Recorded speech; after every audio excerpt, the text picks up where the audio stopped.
Programme को discuss करेंगे।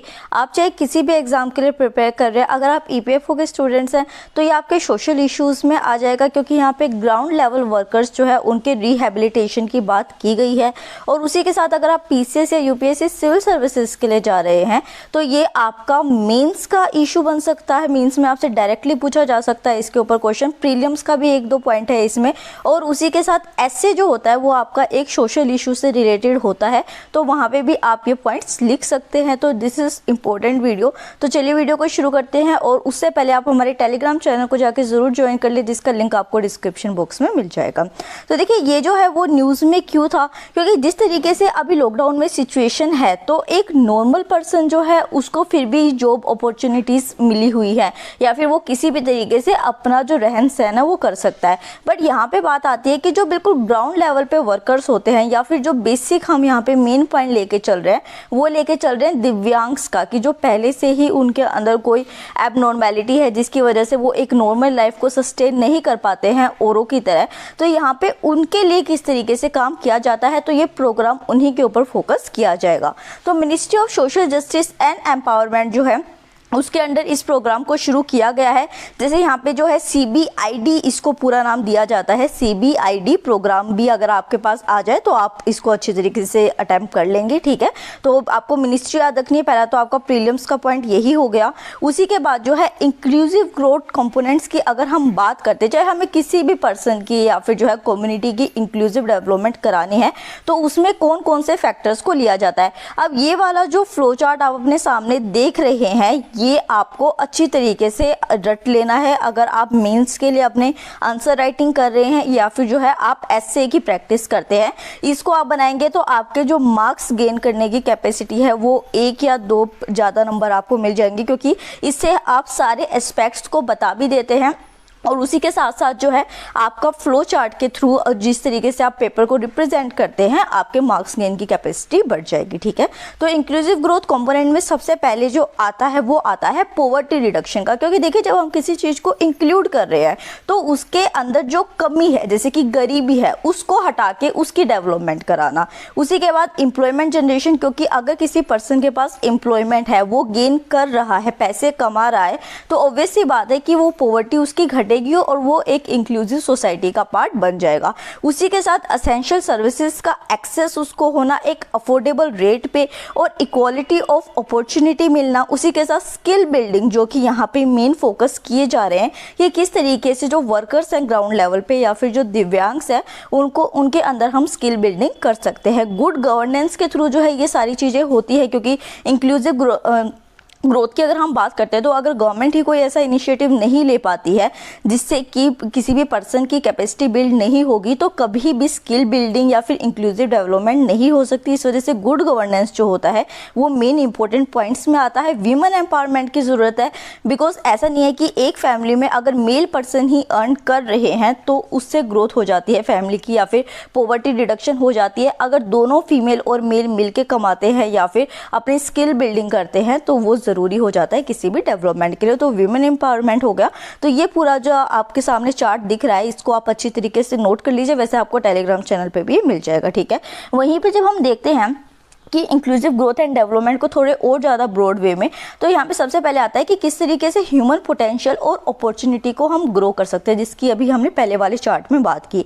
तो देखिए एजुकेशन और स्किल डेवलपमेंट के थ्रू जो है उसको बढ़ाया जा सकता है, और उसी के साथ बेसिक सर्विसेज और डिजिटल इंफ्रास्ट्रक्चर को डेवलप करके। क्योंकि अगर हम दिव्यांग्स की बात कर रहे हैं तो ज़रूरी नहीं है कि मान लीजिए कि वो एक ऐसे एरिया में रहते हैं जहाँ पे कि उनको एजुकेशन नहीं मिल पा रही, स्किल्स नहीं मिल पा रहे हैं, तो यहाँ पे उनकी हेल्प किसके थ्रू की जाएगी, डिजिटल इंफ्रास्ट्रक्चर के थ्रू की जाएगी। वहीं पे sound institutions, business and political ethics, जैसे कि करप्शंस जो है वो केसेस कम हो जाना, जो भी रेंट लगता है बिल्डिंग के ऊपर अगर वो कम हो जाएगा तो ज़्यादा से ज़्यादा जो गवर्नमेंट है वो स्किल बिल्डिंग में अपनी इन्वेस्टमेंट कर पाएगी। उसी के साथ प्रोडक्टिव एलोकेशन करना फाइनेंशियल रिसोर्सेज के, मतलब जहाँ पे रियल में ज़रूरत है फाइनेंशियल रिसोर्सेज को इन्वेस्ट करने की वहीं पे लगाया जाए, ना कि आलतू फालतू चीज़ों के ऊपर। और उसी के साथ good job wages and livelihoods को डेवलप करना, जैसे कि एम्प्लॉयमेंट है और लेबर कंपनसेशन है, जिससे कि इंक्लूसिव डेवलपमेंट दोबारा होती है, और एंटरप्रेन्योरशिप को डेवलप करना, और लास्ट में फिजिकल ट्रांसफ़र जो है जो कि सोशल प्रोटेक्शन के लिए और इक्विटेबल टैक्सेशन के लिए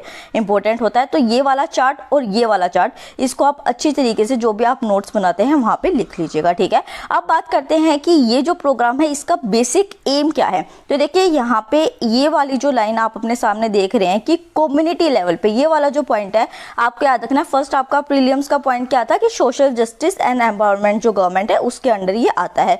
दूसरा क्या है कि ये जो काम किया जा रहा है, वर्कर्स का रिहेबिलिटेशन किया जा रहा है, वो कौन से लेवल पे किया जा रहा है, तो कम्युनिटी लेवल पे जो है ये चीज़ की जा रही है। ये आपका दूसरा प्रीलिम्स का पॉइंट हो जाएगा।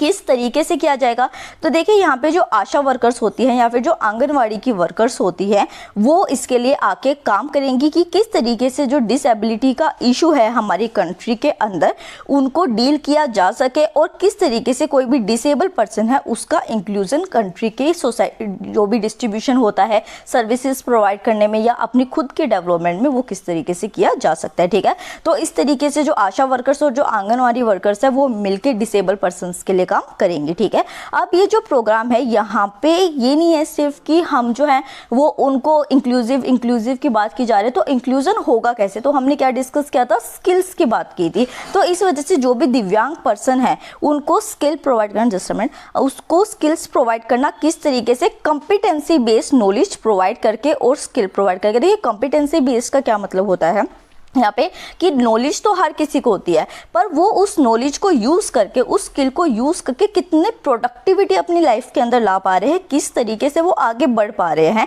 ये इस प्रोग्राम का फोकस होगा। और यहाँ पे जो पर्सन ऐसे करेंगे, मतलब कि अपने स्किल्स को गेन करके अपनी ड्यूटीज़ को डिस्चार्ज करेंगे, उनको क्या कहा जाएगा, दिव्यांग मित्र कहा जाएगा। जैसे कि ये जो फीमेल आप अपने पास सामने देख रहे हैं, तो ये खुद दिव्यांग है बट फिर भी जो है वो यहाँ पे इस तरीके से जो भी स्किल है या फिर नॉलेज है वो डिसेमिनेट कर रही हैं, तो ये क्या कही जाएंगी, दिव्यांग मित्र कही जाएंगी।